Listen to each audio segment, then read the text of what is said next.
Hello, आप सभी को मेरा नमस्कार। मैं राजकुमार सिमली दीक्षा एजू हब से आज आपके समक्ष एक राष्ट्र एक चुनाव, वन नेशन वन इलेक्शन के इस मुद्दे पर चर्चा करने वाला हूँ। तो आइए अपन स्टार्ट करते हैं। एक राष्ट्र एक चुनाव क्या है, क्या इसकी प्रक्रिया है, क्या वर्तमान स्वरूप है और क्या इसका भविष्य का स्वरूप होगा, क्या इसकी जरूरत थी और कब से ये प्रभावी होगा, इसके ऊपर अपन चर्चा करते हैं। तो अब हम सबसे पहले ये पहली बार कब हुई, क्या एक राष्ट्र एक चुनाव ये पहली बार है या पहले भी हो चुके हैं? तो ऐसा शुरू से जब से प्रथम आम चुनाव हुए थे 1951-52 से लेके 4 लोकसभा तक, चौथी लोकसभा तक 1951-52, उसके बाद में 57 और फिर 62 और फिर 67, यानी चारों में लोकसभा और विधानसभा चुनाव एक साथ आयोजित करवाए गए थे। ये पहली बार कब कब हुए? 51-52, 57, 62 और 67 में। फिर ये प्रक्रिया भंग क्यों हुई? भाई जब एक साथ हो रहे थे, बढ़िया इनके परिणाम आ रहे थे, तो क्या ऐसा हुआ कि इन्हें एक साथ आयोजित नहीं करवा पाई? तो ऐसा क्या हुआ कि 1967-68 में जब नए राज्यों का उदय हुआ तो नई विधानसभाएं बनी। नई विधानसभाएं बनी तो उनके चुनाव इनके साथ करवाना संभव नहीं हो पाया। तो नए राज्यों के पुनर्गठन के कारण इनको भंग करना पड़ा। फिर दोबारा से जब सारा सही हो गया और ये आपसे यदि ये पूछे कि कौन सी लोकसभा के साथ में विधानसभा के चुनाव पहली बार संपन्न नहीं करवाई गई, तो आपका आंसर होगा यानी 67 तक तो आपके साथ है, 1971 की लोकसभा के साथ विधानसभा के चुनाव नहीं हुए। फिर आपसे पूछे कि इनके लिए प्रयास कब कब किए गए, तो 83 में विधेयक आया था जो कि पारित नहीं हुआ था। उसके बाद 2014 में 18 में भी आई, ये विधि का नियम वो पारित था। ये 1999 में भी आया था, जो कि चार बार प्रयास हुए थे, चारों बार सफल नहीं हुई थी, यानी इन्हें संसद से अनुमति नहीं मिली थी, अधिनियम नहीं बन पाए थे। फिर उसके बाद ये जो लोकसभा और विधानसभा के चुनाव है एक साथ होते हैं। आज भी अभी जो 2024 में हाल ही में चुनाव संपन्न है उनमें भी एक साथ आयोजित किए गए। वो कौन कौन से राज्य में? आंध्र प्रदेश, अरुणाचल, ओडिशा और सिक्किम। आपसे पूछे तो 4 राज्य जिनमें लोकसभा के साथ ही विधानसभा चुनाव संपन्न हुए हैं। और फिर पहली बार एक साथ चुनाव नहीं हुए, वो 1971 के आम चुनाव में विधानसभा चुनाव नहीं हुए थे। यहाँ तक मैंने आपको बता दिया। अब इसके बाद में अपन एक राष्ट्र एक चुनाव की बात करेंगे। वर्तमान में क्या, यानी इसका वर्तमान स्वरूप क्या है?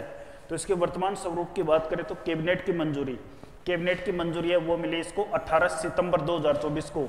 अभी जो 18 सितंबर गए इसी को इसकी मंजूरी मिली है इसको, यानी संसद से। फिर ये समिति थी, इस समिति का नाम क्या है? आपसे समिति का नाम पूछे तो रामनाथ कोविंद समिति, यानी जो पूर्व उपराष्ट्रपति थे कोविंद जी, उनके निर्देशन में समिति बनाई गई थी। और इस समिति का गठन कब हुआ था? अब आपको मोस्ट इंपॉर्टेंट ध्यान रखने वाली बात तो ये है, एक ये है इंपॉर्टेंट लगा लीजिए। तो इसका गठन पूछे आपसे, तो गठन पूछे तो 2 सितंबर 2023 को गठन पूछे तो 2 सितंबर 2023, और इसको कैबिनेट की मंजूरी पूछे तो 18 सितंबर 2024 होगा। ठीक है जी साहब। इसके बाद आगे चलते हैं। तो अपन ये समिति द्वारा इसकी रिपोर्ट कब दे दी गई थी? यानी इसकी रिपोर्ट आ गई थी 14 मार्च 2024 को। तो आपसे ये 3 डाटा पूछ सकते हैं, 14 मार्च 2024 रिपोर्ट और गठन 2 सितंबर 2023। ये सन याद जरूर रखना, कभी 2023 है कि 24 है, इसमें कंफ्यूज ना हो। और आपसे यदि मंजूरी पूछे तो वो 2024 है।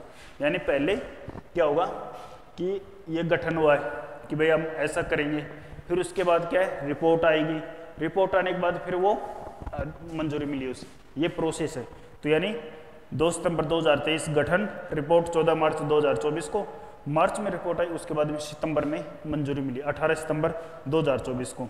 इस समिति ने अब अपने से यदि व्यापक स्तर पे बात करें तो पूछे तो इस समिति ने 7 देशों की चुनाव प्रक्रिया, इस समिति ने 7 देशों की चुनाव प्रक्रिया का अध्ययन किया, यानी वहाँ की जो चुनाव प्रक्रिया और भी अन्य 7 देशों में एक राष्ट्र वन नेशन वन इलेक्शन की जो प्रक्रिया उसका इन्होंने सर्वे किया।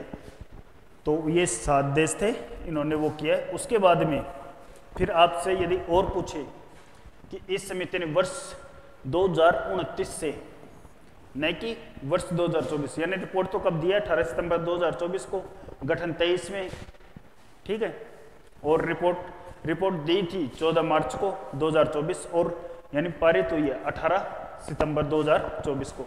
और इन्होंने क्या कहा कि एक राष्ट्र एक चुनाव, यानी अब भारत में भी एक साथ ही लोकसभा और विधानसभा चुनाव एक साथ ही आयोजित होंगे। वो कब से होंगे? 2029 से। तो यदि अब इसमें बात करें, कई ऐसे राज्य भी हैं कि जिनका कार्यकाल या जिनमें अभी चुनाव हो रहे हैं, जैसे अभी ये हरियाणा में हैं, अब आगे इसमें झारखंड में, दिल्ली में, इनमें भी चुनाव हैं, कई राज्यों में हो चुके हैं। तो इसमें क्या वो नियम है कि 2029 में जब ये चुनाव होंगे उससे 6 महीने यदि किसी विधानसभा के यदि कार्यकाल पूरा हो गया और 6 महीने बाद में चुनाव हो रहे हैं, यदि 6 महीने बच रहे तो उसके दोबारा चुनाव नहीं होंगे। और जिनमें जैसे मान लो 2029 जनवरी में चुनाव है और राजस्थान विधानसभा का 2028 में यदि कार्यकाल जनवरी में या 27 दिसंबर में पूरा हो जाता है, 1 साल बचती है, तो 1 साल के लिए ही चुनाव होंगे, नहीं कि वो 5 साल के लिए। फिर 2029 में होंगे दोबारा से वो पूरे वन नेशन वन इलेक्शन। अब इसका उद्देश्य क्या है?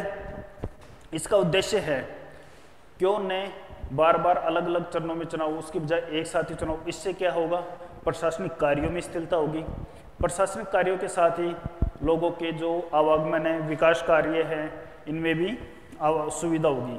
जैसे कि अब क्या होता है, किसी न किसी राज्य में हर महीने किसी न किसी राज्य में चुनाव होते रहते हैं। तो इससे क्या है, आदर्श आचार संहिता प्रभावित होती रहती है। तो इससे जनजीवन, प्रशासनिक कार्य, इन सभी में ही असुविधा होती है।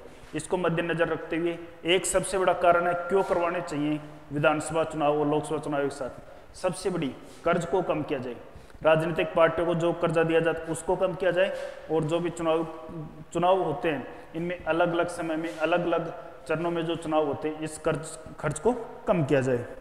इसलिए एक राष्ट्र एक चुनाव। अब इसके लिए क्या होगा, आज जैसे 12 लाख EVM हैं, तो आगे ऐसे ही यदि ये चुनाव होगा तो कम से कम 25 लाख EVM, 25 लाख VVPAT और 70 लाख कर्मचारी जिसमें मिलिट्री भी है, इन्होंने इस चुनाव में वो किया। तो इससे ज़्यादा ही manpower, law and order भी मेंटेन करने के लिए इतनी मिलिट्री पावर्स, मैन पावर की जरूरत पड़ती है। तो कुछ समस्याएं, इसीलिए इन्होंने, यानी समिति ने जो अभी अपनी 2024 में रिपोर्ट दी, इन्होंने 2029 से चुनाव करवाने का इसमें ऐलान किया है। तो चुनाव होंगे 2029 से। और जो इसके अध्यक्ष थे वो थे रामनाथ कोविंद। याद रखें, रामनाथ कोविंद प्लस आपसे पूछे कुल सदस्य कितने थे, तो कुल सदस्य तो आ जाएंगे, कुल सदस्य कितने हो जाएंगे, यदि आपसे वो अध्यक्ष का ने पूछ के कुल सदस्य पूछ ले तो 1 + 7 = 8, और आपसे सदस्य पूछ ले तो 7, और सदस्य का नाम पूछे तो रामनाथ कोविंद प्लस 7 अन्य, यानी अध्यक्ष रामनाथ कोविंद और 7 अन्य।